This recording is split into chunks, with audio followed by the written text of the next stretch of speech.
হযরত মুহাম্মদ সাল্লাল্লাহু আলাইহি ওয়াসাল্লামের দৌহিত্র ছিলেন ইমাম হুসাইন রাদিয়াল্লাহু তাআলা আনহু, যিনি ফোরাতের তীরে কারবালা প্রান্তরে শাহাদাত বরণ করেছিলেন। সেদিন তিনি বাতিলের বিরুদ্ধে মৃত্যু ভয় উপেক্ষা করে সত্যের পক্ষে প্রাণ উৎসর্গ করেছিলেন। গোটা মুসলিম জাতিকে এক অসীম সাহসিকতা, আত্মবলিদান, অমর ত্যাগ এবং অন্যায়ের কাছে অপরাজিত সংগ্রামের শিক্ষা দিয়েছিলেন।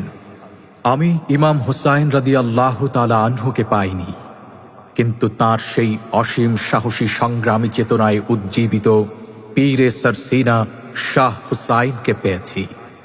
অভিজাত সম্পন্ন উচ্চবংশীয় মহান দুই অলিকুলের খুন যার শরীরে বহমান, যিনি বাবার দিক থেকে সম্ভ্রান্ত আকন বংশ এবং মায়ের দিক থেকে পৃথিবীর শ্রেষ্ঠ গোত্র কুরাইশ বংশসূত্রে পৃথিবীতে জন্মলাভ করেন। তিনি শুধুই ইমাম হুসাইনের চেতনায় উজ্জীবিত নন, বরং ইমাম হুসাইন রাদিয়াল্লাহু তাআলা আনহুর নামে তাঁর নামকরণ করা হয়েছে হুসাইন। পুরো নাম শাহ আবু নসর নিসারউদ্দিন আহমদ হুসাইন। শুধু তাই নয়, ইয়াউমে আশুরা তথা ইমাম হুসাইন রাদিয়াল্লাহু তাআলা আনহুর শাহাদাতের দিনে তিনি ঐতিহাসিক সিলসিলায়ে সরসিনার পীর এবং বাংলাদেশ জামিয়াতে হিজবুল্লাহর আমির নিযুক্ত হন। আমার কোনো যোগ্যতা নাই, আমার কোনো এলেম নাই, আমার কোনো আমল নেই, শুধু শুধু আমার কাছে দায়িত্ব সবাই নেই। আমি আল্লাহর কাছে সাহায্য পাই।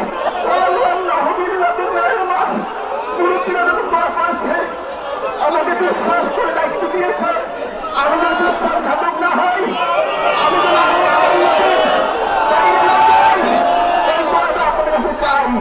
আর সে পবিত্র দিনেই আমরা পীর ভাই মুহিব্বিন আল্লাহর দ্বীনের স্বার্থ এবং সিলসিলায়ে সরসিনার অস্তিত্ব রক্ষায় তাঁর হাতে সত্য এবং আদর্শিক সংগ্রামের বায়াত নিয়েছিলাম।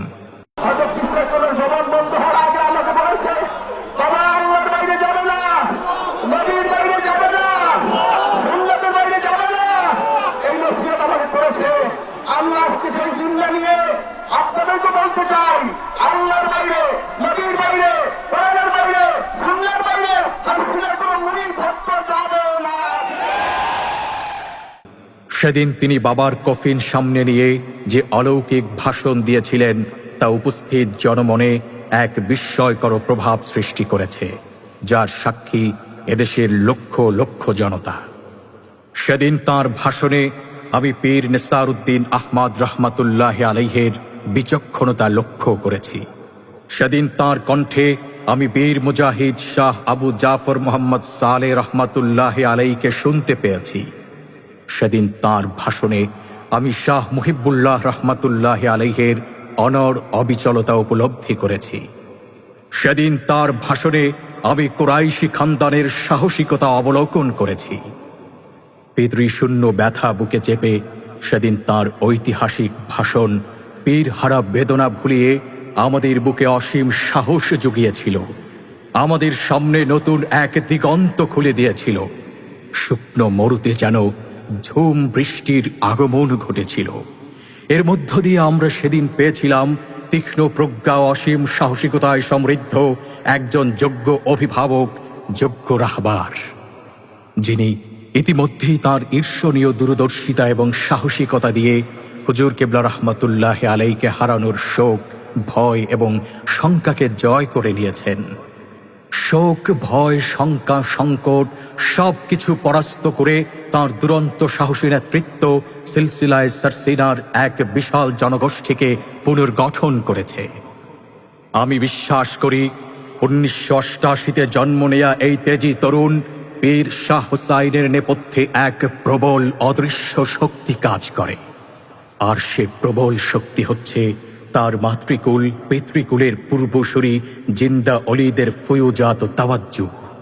তিনি আধ্যাত্মিক শক্তিতে বলীয়ান, তাই তিনি পরিস্থিতির অনুকূল কিংবা প্রতিকূলতা পরোয়া করেন না, বরং বাতিলের রক্তচক্ষু উপেক্ষা করে ঈমান, আমল, আকীদা বিরোধী ষড়যন্ত্রকারীদের বিরুদ্ধে আপোষহীন বক্তব্য রাখেন।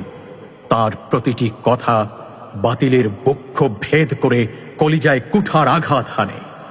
তাই আমি গর্ব ভরে উদাত্ত কণ্ঠে ঘোষণা করছি, খালিদ বিন ওয়ালিদের প্রতিচ্ছবি শাহ হোসাইন আমার পীর, ষড়যন্ত্রকারী শত্রুর ভিত কাঁপানো মহাপ্রলয়ী বিপ্লবী বীর।